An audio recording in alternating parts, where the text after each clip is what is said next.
Hi, this is Denise Matthew. I hope you're doing well.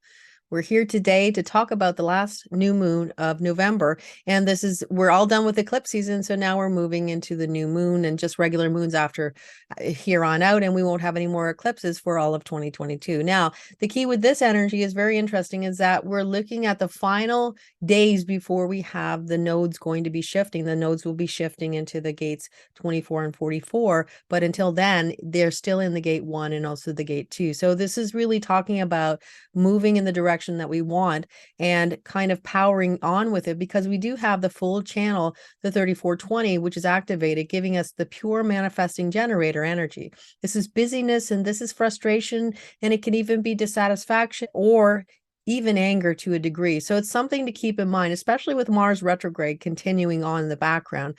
Losing your temper, if that's not usually what you do, can be part of this scenario. So it's something to keep in mind. This is ushering in energy that is new, but we're also having somewhat of a closing energy as well, because we know that the nodes will be shifting and that will bring a brand new road for us to be walking on. This new road that we're walking on is related to improving the patterns that we have in our lives. It really does line up. If you look at it, we have the gates 1 and 2. This is creativity, primal direction, moving in the direction of your life that you want to.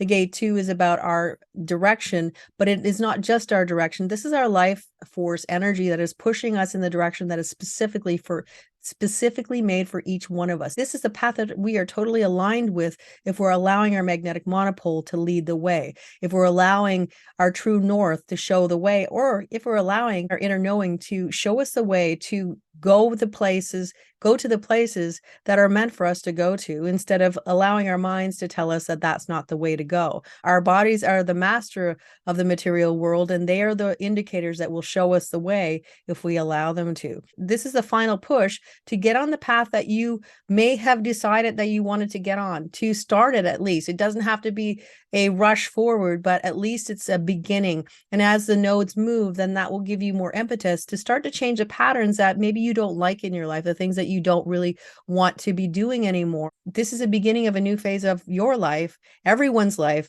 but it's a choice you have to make. You can change now, as Neptune is trying to encourage us all to in the gate 36, or you can keep the status quo.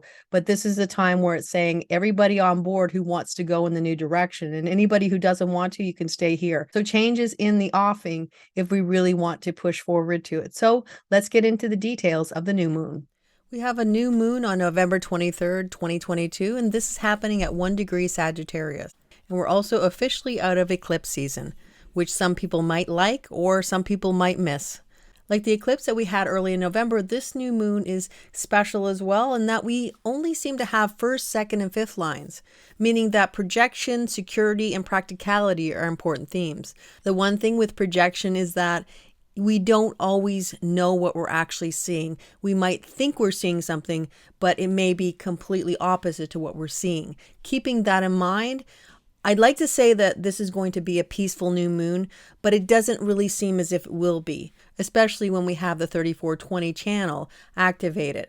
But just because it might be a little busy, when you have awareness about the energy, it can allow you to navigate it a little easier. And anybody who has a 34 channel, normally you might glide through this energy and this new moon with ease. The sun and the moon are in the gate 34 line 2, momentum, and that accentuates and focuses in on the theme of people who are making power moves, actually knowing what they're doing. Because beneath the veneer, there's potential for people to feel insecure and not powerful at all, which can sometimes result in them using power to intimidate people as a way to compensate. So this could look like a lot of posturing by people who try to exert their power, much of which will be all hot air. The best way to work with this energy is to stay out of the fray. But if that's not possible, standing your ground and in your truth will usually reveal those who are all smoke and mirrors and will cower as soon as you call them out. Alternatively, another theme with this energy can be to have the resilience to keep moving forward when you feel like you're gaining territory in some part of your life. It's also important to keep in mind that it's easy to overreach and push harder than is necessary too. Balance in all things is always key. To add into this theme, we have Mars in the gate 45, line 5, leadership, which says that we might have a tendency to pick leaders that aren't necessarily right for the job because, once again, the projection that is prominent within this new moon may not be showing us the truth. Leaders who can't really do the job will eventually be seen for their inability to lead, so it's important to only take leadership roles that you know are suited for you. The Earth is in detriment in the gate 20, line 2, the dogmatist, and has us grounding into the theme of a very specific way of seeing the world. Some people might call this a way of looking at life as being myopic.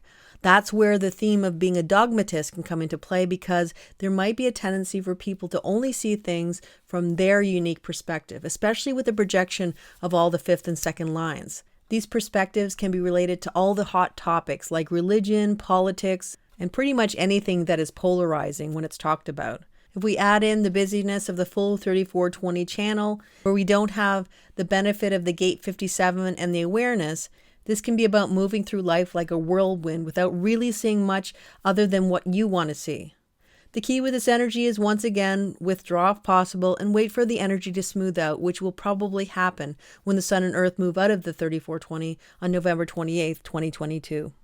Venus and Mercury connect in the gate 9, line 5, faith. This is an unusual line for logical collective energy, because there can be faith and a belief that if you try long enough, eventually you can solve a problem in your life. Well, there's nothing wrong with trying to solve a problem. The truth is that some situations in our life need more time before they can be resolved, and that's what this energy is highlighting. So sometimes, instead of concentrating even more, when the answers aren't coming, letting go and allowing stillness to fill you might bring you the answers that you're searching for.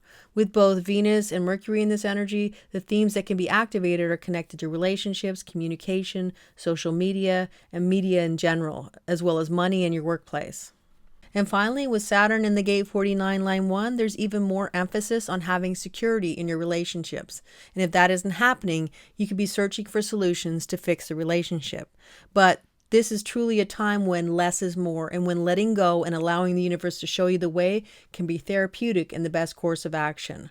And where patience, cool heads, and well thought out plans about the changes that you want to make in your life and both your relationships and partnerships are well thought out and take everybody's needs and feelings into consideration. Well, it looks like it's going to be a busy new moon. Let's see how it plays out. I hope you have a great week ahead, and I will be back again soon. Until then, take care, and I'll see you again soon.